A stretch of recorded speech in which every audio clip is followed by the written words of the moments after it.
This problem tells me that when I react solid sulfur with gaseous O2, it forms sulfur trioxide SO3. I haven't written solid gas or gas just because I'm trying to be lazy, I suppose, and save myself room.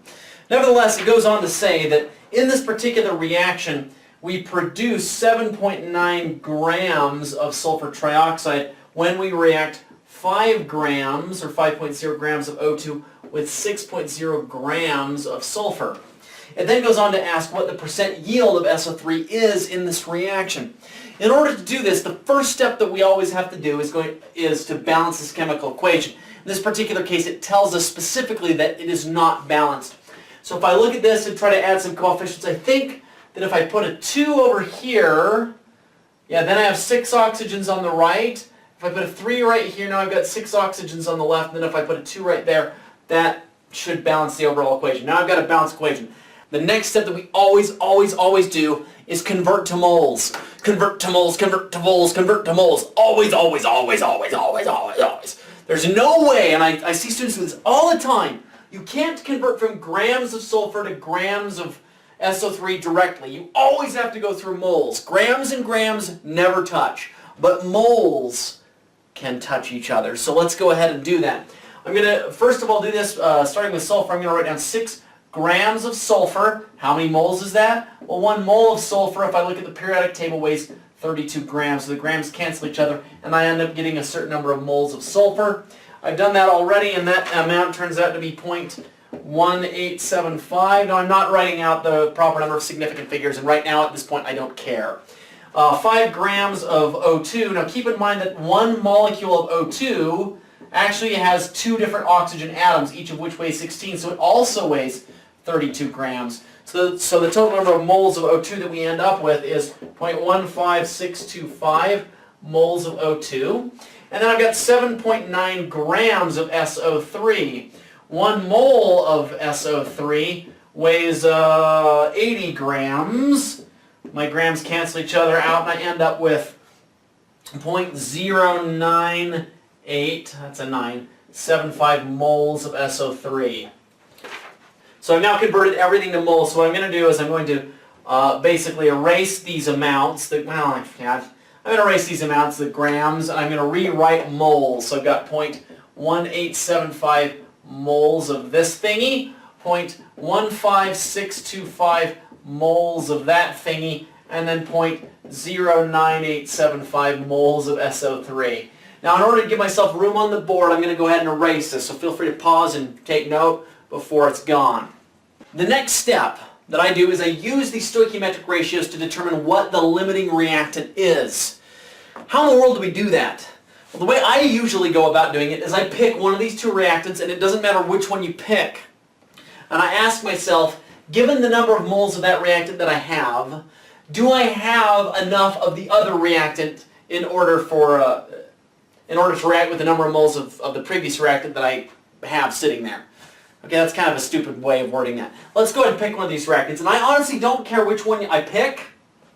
It doesn't matter. I'll go ahead and pick sulfur because I read left to right.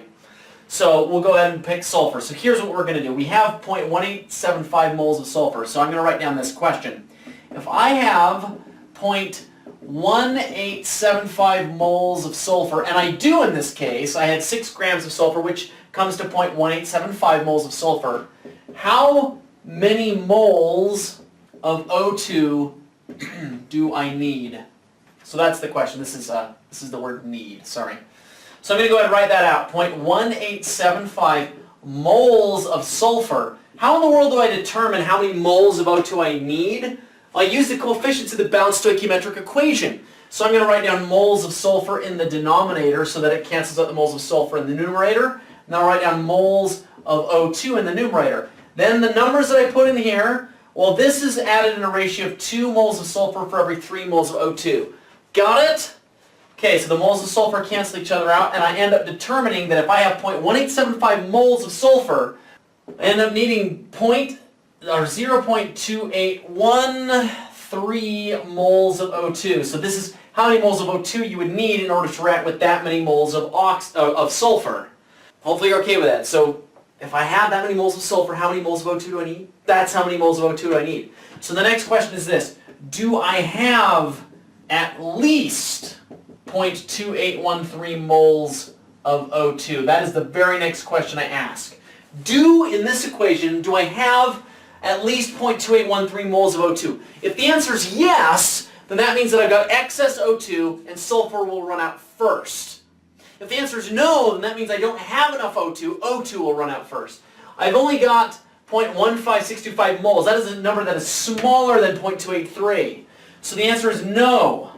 So O2 runs out first. And what I mean when I say runs out first, that means that O2 is the limiting reactant. So I'll go ahead and write this down, limiting reactant.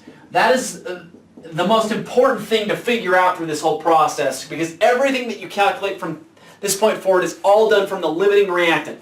I know that sulfur is in excess. There's way more sulfur than I need, so the amount of SO3 that I get out the other end is going to be determined completely by the thing that's present in the smaller ratio, which is going to be this.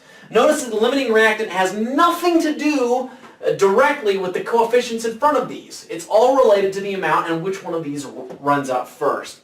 Now, in order to give ourselves some room, I'm going to go ahead and erase this. So go ahead and pause, take note of what I've written here if you need to, and then you can go ahead and play afterwards and I'll have this erased. What I'm going to do, though, is I do want to point out that this is the limiting reactant so that we don't forget. It's the thing that runs out first. So all of our calculations will be done from our O2. So now that I've figured that out, I'm going to have to take this 0.15625 moles of O2 and determine how many moles of SO3 I should get out if I put in this many moles of O2. I've got excess sulfur. I don't care about the sulfur anymore. So let's go ahead and write this down. I've got moles of O2 in the denominator, and I've got moles of SO3 in the numerator. What numbers do I throw in there? Well, it's a ratio of 3 moles of O2 to every 2 moles of SO3. Yeah? So the moles of O2 cancel each other out, and that ends up giving me a certain number of moles of SO3. And that number comes out to be 0.1041. So in this reaction, I've got excess sulfur. I threw in 0.15625 moles of O2. If everything went perfectly, I should get out 0.1041 moles of SO3 out the other end. This is what I should have gotten if everything went perfectly. This is my theoretical yield. The amount, theoretically, that I should get if everything goes perfect. Now, it tells me that in reality I actually got 7 grams of SO3, which translates to that many moles. So this is the actual amount or actual yield of SO3 that we actually got. If everything went perfect, we should have got this much. We didn't know, we got this much. So how in the world do I get my percent yield? Well, percent yield is equal to actual divided by theoretical. It's just like a grade on an exam. If my theoretical grade on an exam is 100%, but if I got a 95, I just take 1 divided by the other, times it by 100 to get the percent. So actual here is up here. That's how much I actually got. It's 0.09875. Theoretical is 0.1041. I times that by 100, and that should tell me my percent yield. And that percent yield I did earlier comes out to be 94.5. Now, if I round for the proper number of significant figures, that translates to 95%, which is one of the options in this multiple choice question. That is how you do a percent yield question.